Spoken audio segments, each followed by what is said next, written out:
Hello everyone. This video is going to cover section 3.2, which is called Data Approximation and Naviel's Method. Now, before we go to the method, let's just review what we did last time, because the two things are highly connected. Remember, last time we did Lagrange polynomials. Remember, the formula we had before was this: the P of n of x, or the polynomial that agrees with the function of n distinct points, was equals to the sum for k equals to 0 to n of f of xk times L of k of x. So this is what we did last time. Now, just to review that, and you'll see why we're doing this in a little bit, let's now find, so we want to find the linear equation, which will be P1. So this will be just the sum from k equals to 0 to 1 of f of xk times Lk of x. And let's say that here the function is the same one we did before. Let's say just 1 over x. Okay? So let's say we want to approximate what would be P1 of 3. And notice that 3 is between these two. Alright, so we want to know what this is. And we can find the equation or just a numerical value. But for this, we need to have L of 0, which remember is L1, 0. And if we use the formulas from last class, this will be equals to this. So now here we're going to use x0 is going to be 2.75, and x1 is going to be 4. And we're choosing those two values because the 3, the value we want to approximate, is between these two. All right, so then on the bottom, this will be 2.75 minus 4, and this is equals to 0.8. And you should definitely check these things or these calculations. Then L01 will be L11, and this will 2. Now it will be 3 minus 2.75 divided by 4 minus 2.75, and this is equals to 0.25. Actually, it's 0.2, okay, or 0.20. So therefore, if we want to find P of 3, this is going to be equals to 0.36363 times 0.80 plus 0.2 times 0.25, which are these values here. And then if we simplify this is equals to 0.340904. Now we keep everything to 5 decimal places, then it will be just up to here. Now in this particular case, since f of x is 1 over x, we already know the exact solution. So the exact solution is 1 over 3, which is 0.33333 if we use 5 decimals. There's nothing special about 5, but let's say we use 5. So therefore the error will be the difference between the two in absolute value.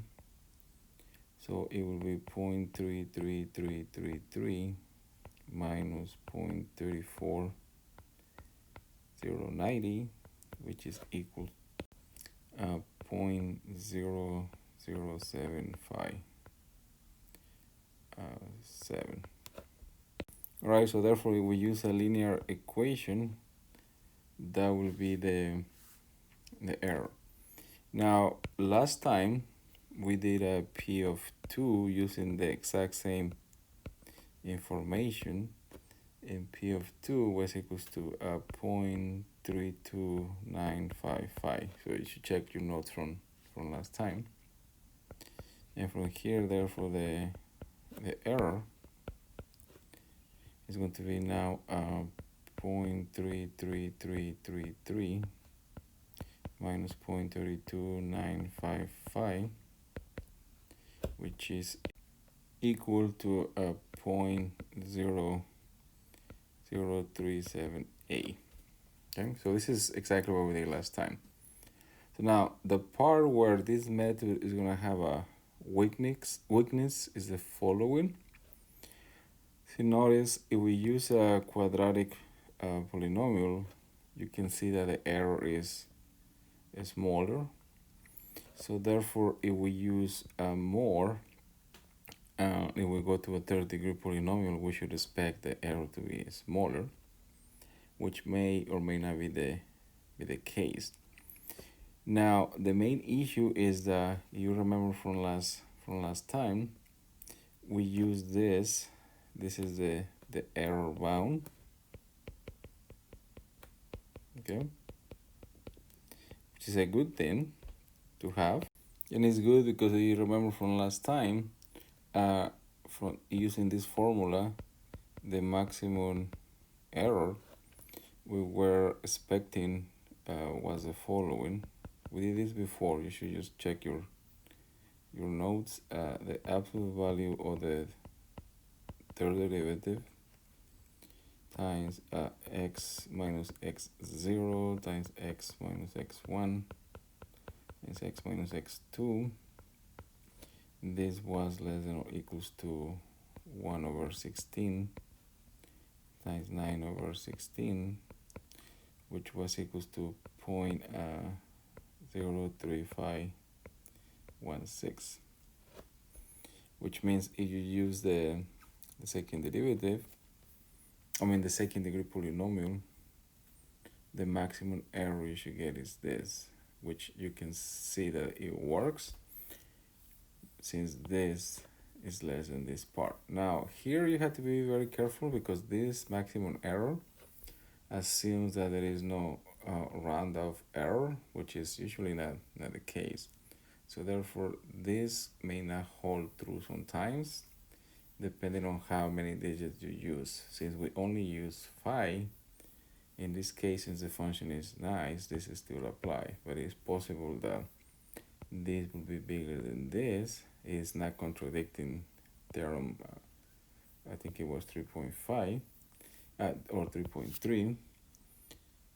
Yeah, theorem 3.3. So this was theorem 3.3. It's just that the theorem assumes that you have an infinite digits arithmetic, which is obviously not the case. Now the issue with this bound, is that it requires that you know the function. And if you think about it, you already know the function. Why would you be approximating something that you already know? Only politicians do crazy stuff like that. So therefore, this requires that you know the function, which is usually not the case. Okay. Usually they just give you data points x0, y0, x1, y1, and so forth, but f of x is unknown. So if f of x is unknown, then you cannot use this bound, which is a very good thing to have, but it requires that you know the function. Not only that, it requires that you have the derivatives of the function, which you may not have at all. So therefore, even though this result is pretty good, it cannot be used most of the time. So therefore we need to come up with different ways to deal with this issue. So therefore in section 3.2 we start with the following definition, and it says the following. So let f be defined at x0, x1 up to xk, just like we did in the last section. And suppose that n1, n2, all the way to nk are k distinct integers. So these are integers 1, 2, 3, 4, 5, and so forth.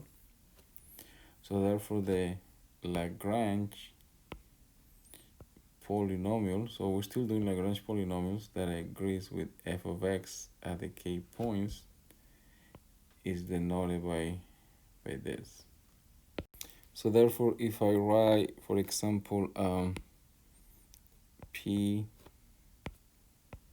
of 1, 2, and 4 of x, that means that this polynomial you found agrees with the function at the points 1, 2, and 4, where this will be x1, x2 will be somewhere here, and x4 will be somewhere here.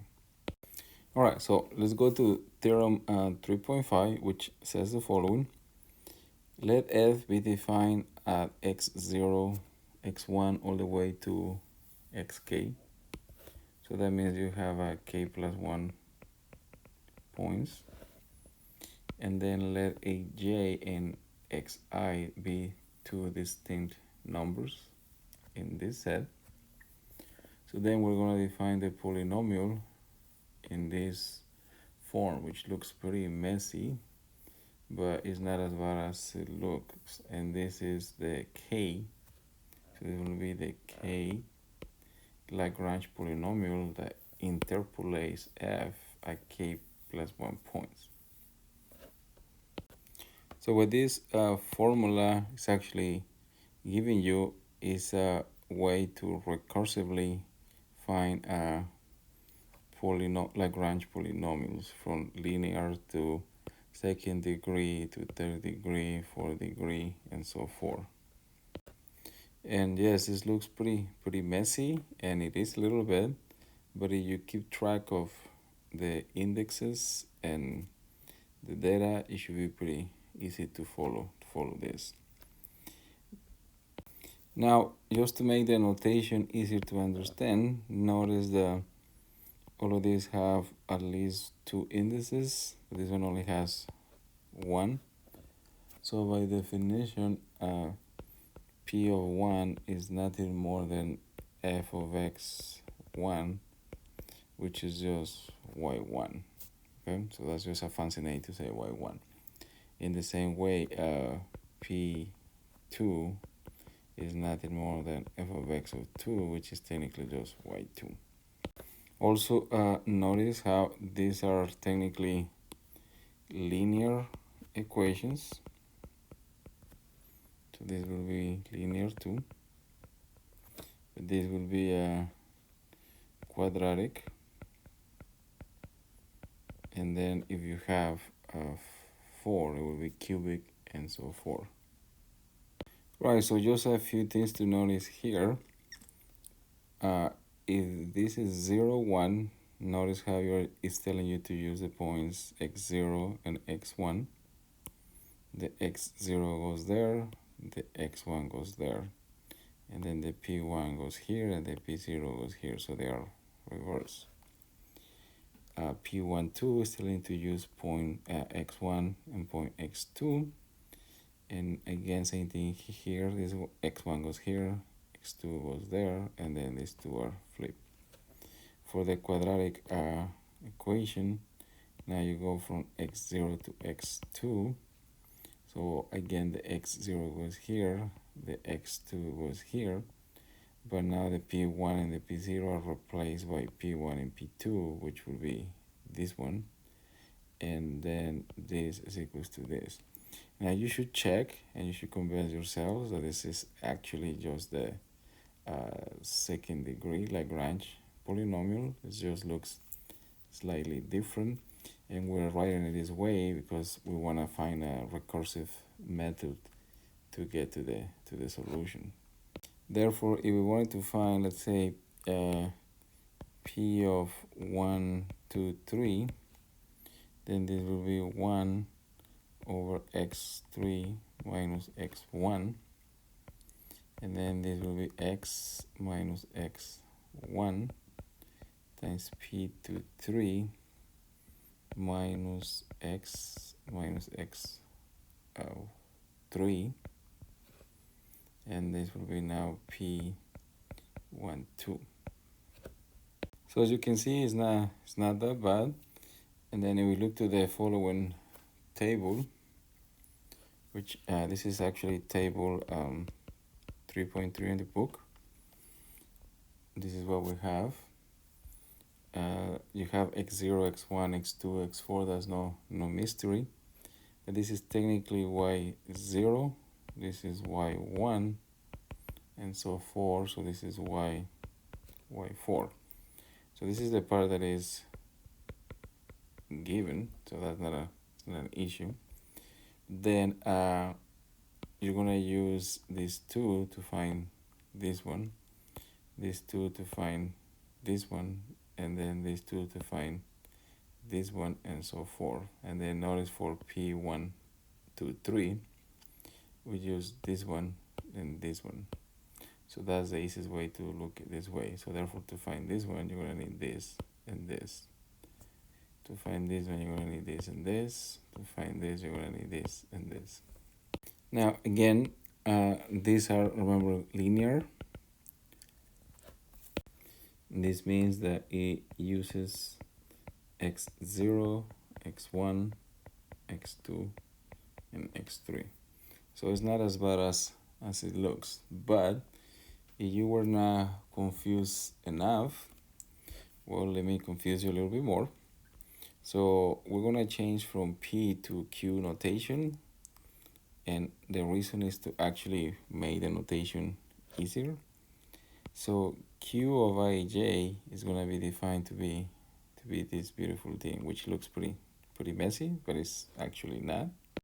Let's say that I is equals to 2 and j is equals to 2. So therefore we will have Q of 2, 2, which will be P of 0 for this one, and then 2 minus 2 will give you 0 plus 1, it will be 1, and then the last one is going to be 2. So therefore Q22 is going to be P0, 1, and 2. Now if you compare these two tables, they are technically the same, except now table 3.4, it switches from using the P notation to the Q notation. But this one is in theory easier to follow for this reason. Notice how this is like a matrix: 0, 0, 1, 0, 2, 0, 3, 0, 4, 0, 1, 1, 2, 1, 3, 1, 4, 1, and so forth. But this is essentially this. They are exactly the same. All right, so let's do an example and see how all of this works. So make sure you have a calculator handy, and you should be checking all the values. All right, so we're gonna do an example or use the same function that we have done before. So let's say the f of x is 1 over x, and from here we'll get this table. So now this will be now x0, x1, x2, and x3. And this is technically p1, p2, p3, p0, p1, and so forth. So this is wrong. So this is p0, p1, p2, and p3. They had to match. Let's say that we want to approximate f of 3, which we did before, and we know that the exact answer is 0.333 and so forth. So this is the exact answer. All right, so let's start with p01, which remember is the same thing as Q11, and here the value for x is equals to 3. Okay, so therefore this will be equals to 1 over 2.75 minus 2.0 times 3 minus 2.0 times P1. Remember that P1 is equals to 36 3, and then minus 3 minus 2.75 times P0, which was equals to 0.5. Then once you simplify all of this, and again you should take out your calculator and check, this is equals to 0.31817. It will use five digits. Notice that the error in absolute value is equals to 0.33333 if we use 5 decimal places, time minus 0.31817, which is equals to 0.01516. Alright, so let's do the same thing for P12, which remember this is called also Q21.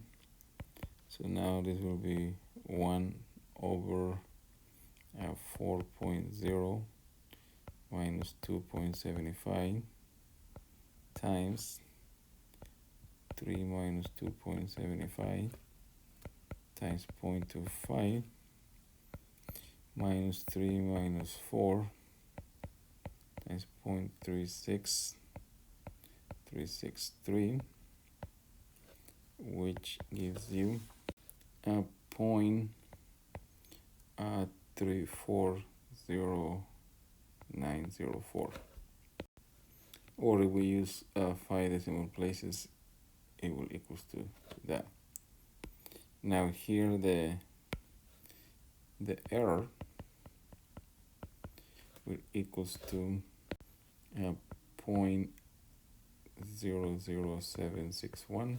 Remember, it's just this minus 3.333. Sorry, minus 0.3333. Now notice that this error is like almost half of this one, and there is a reason why that's the case. If you notice, this one is using x1 and x2, which in our case x1 and x2 were these two values, and the number we're trying to approximate, which is 3 is between those two. So that's why this is a better approximation than this one, because this one is using x1 and x0, and 3 is not in the interval. So in general, that's going to be the case. If the number you want is between those values, then it will be a better approximation, which you can see that's the case in this particular one. Now, if you didn't have the exact solution, then this will also gives you more confidence, because the number 3 is between these two. So you will expect this approximation to be better than this one, even though you don't know what the exact solution may be. Alright, so let's do the last linear approximation, P23, which is the same thing as just a Q31. Now, if we plug in the values, this will be 1 over 5 minus 4 times 3 minus 4 times P3, which is 0.2, minus 3 minus 5 times 0.25, which is P2. Remember, just refer to the table right here to see the values. And once you compute all of this, this is equals to 0.3. So therefore the error in this particular case, so the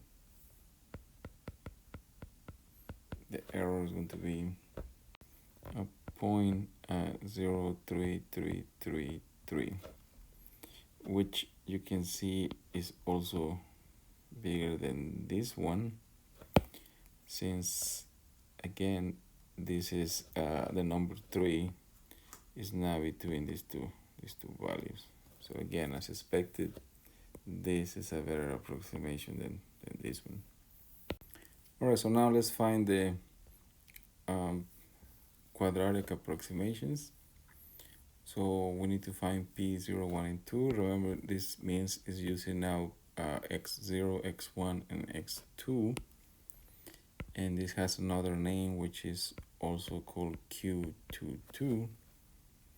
So in our case, this would be equals to 1 over 4 minus 2 times 3 minus 2 times p12. But we just found what p12 was, and that one was 0.34090, and then minus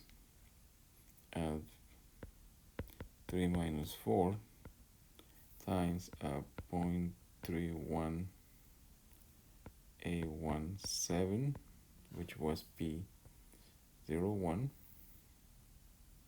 Okay, it's right here.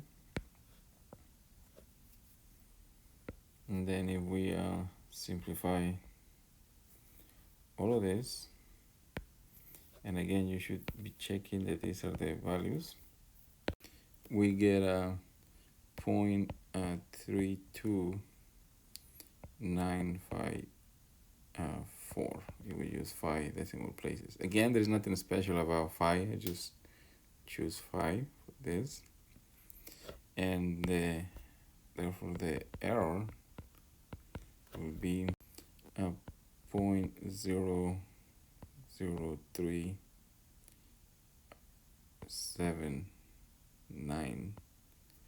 Actually, you round to 5 places. This is 0.0380. Notice that if we're using the 0.01 and 2, 0, 1, and 2 will be this 0, 1, and 2. The value we want is between those two, so the approximation should be good. And if you compare with the previous results, remember for the linear approximation, this was the best one of these 3, because the number 3 was between these two. And as you can see now, the Q22, which also uses the number 3, this error is actually smaller than this one by almost half. So therefore this is better than this one, which it should be because you're using more data, but the number you want is between these 3 points. All right, so let's do the last one we have in here. So now we're gonna use the points 1, 2, 3.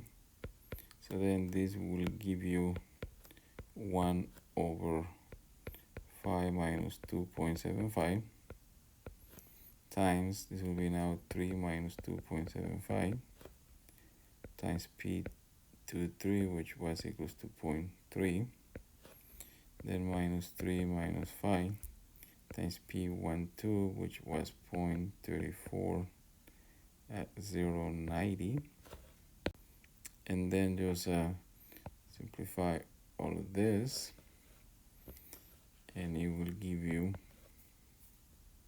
a 0.33636, which will give you an error of 0.00 303, which you can see that this is slightly better than this one. You can see that both approximations are very close to each other, and it should not be surprising that the approximations are actually good, since the value x equals to 3 is between these 3 points, and also between these three points. Now, if we were going to move and try to find a p 0, 1, 2, 3, then this one should be slightly more accurate than this, or this one, since now this is going to use more data. So therefore you should try this and see it will be slightly more accurate than the previous approximations. So as you can see, this is not that hard. You just have to be careful and keep track of what's going on. Now, in case you haven't noticed, so let me just point a few things out here, since this is going to be related to the table we did before. But notice this: you have only this many points, or 3 points. Notice how this goes 0, 1, 2, and then this one goes 1, 2, 3. Also notice how this is 1, 2, 3, and then this is 0, 1, 2. And then for the quadratic approximations, we have here, if this is 0, 1, and 2, notice how here you have 1, 2, and then 0, 1. And here you have the 1, 2, then the 2, 3. So this cross, and it should be the case if you keep going. Okay. And also notice that this is called like Q32 also. So therefore, this one will be Q33. And again, you should give it a try, and your computation should be closer to the exact solution than this one or this one, meaning that the error should be smaller than this one or this one. All right, so let's try one more example. The next example is actually in the book. So you should also read that example now that you have an idea of how to do this. So the example, I'm going to use the Q notation instead of the P notation, but you should know that this and this are exactly the same thing. The example in the book uses the information from table 3.5, which has the following. The values for x are 1.0, 1.3, 1.6, 1.9, and then 2.2. And then the corresponding y values are 0.765197. As you can see, this uses many more decimals, 62,00860. Then this is 0.4045, 4022, and then this is 0.28, 1A6, and then the last one is 0.1103623. And in here you don't really have an exact solution. You actually do, but you don't know what the function is just by looking at these values. At least it's not obvious. So therefore from here Q00, which is, remember, the same thing as P0, which from the table, this is 0.7651,977, and then Q20 is just P2, and this is equals to 0.4554,022, and so forth. This will be a P1, so this will give you 0.6200A60. This will be 0.20A, 1A, 1A6, and then Q, we're missing Q40 is the same thing as F of 2.2, and this is equals to 0.1103623, and this is P4. Here the value that we're trying to approximate is the function when x equals to 1.5, and notice that 1.5 is between these two. Okay. And Q11, remember this is now the same thing as P01. Okay. So it's the same formula, except that now I'm using the Q notation instead of P. Remember that this is equals to P1. This is P0. So if you plug in the values, now this will give you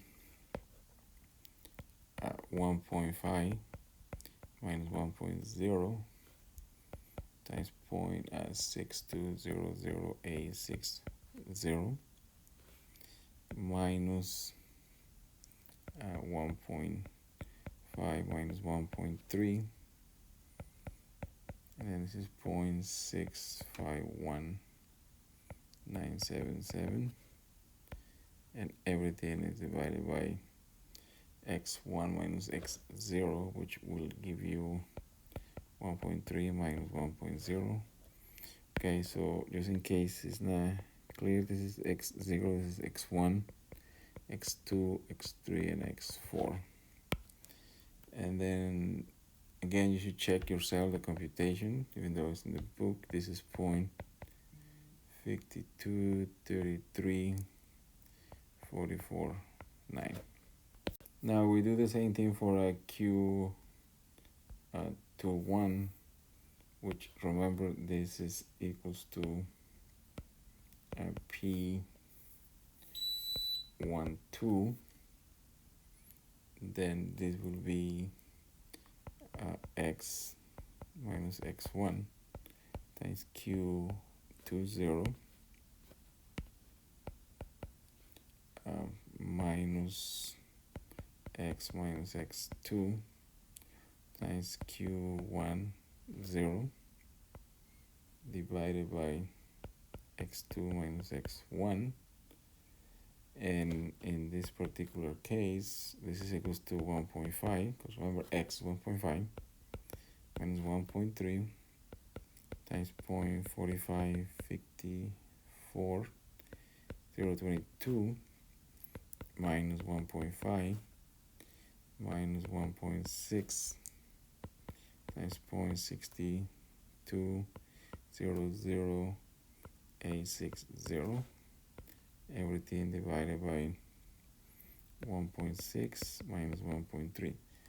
And again, this is not hard, just the computations are pretty annoying, and that's why you need to program this in MATLAB, because if you had to do this 100 times, you will just never finish, but MATLAB will do it pretty fast. Now remember that we expect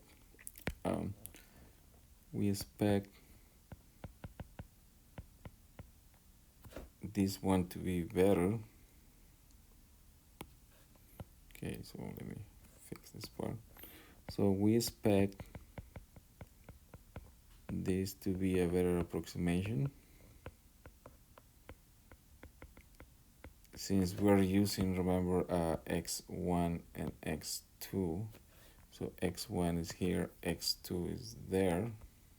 So we're using x1 and x2, and 1.5 is between these two. So therefore the P12 should be more accurate than the P001, since 1.5 is between 1.3 and 1.6. So now to find the followings, which will be P23, which is, remember, the same thing as Q at 3.1, you should check that the answer to this is a 0.51 32 634, and then Q441, which is the same thing as P34. This should equals to 0.5104 at 270. And if you continue in that way, then you can find the quadratic approximations, which, remember, the quadratic approximation, the first one is Q22. So then this will be the same thing as a P0. You're going to use 0, 1, and 2.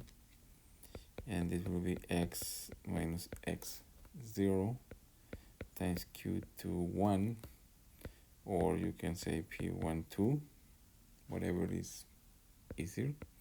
It is x minus x2 times Q11, and everything divided by x2 minus x0.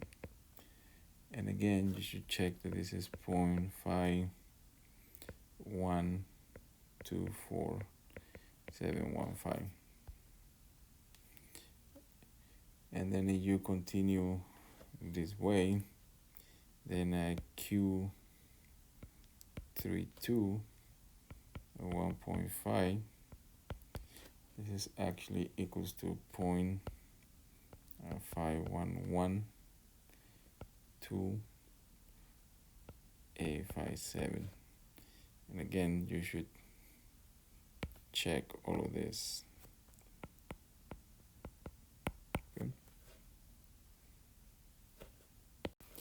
Now, it is very important that you understand how the process works, because obviously you're going to have to do a computer program in MATLAB that will reproduce this algorithm exactly. So if you don't know how it works by hand, it will be very hard for you to program. And that's it for section 3.0.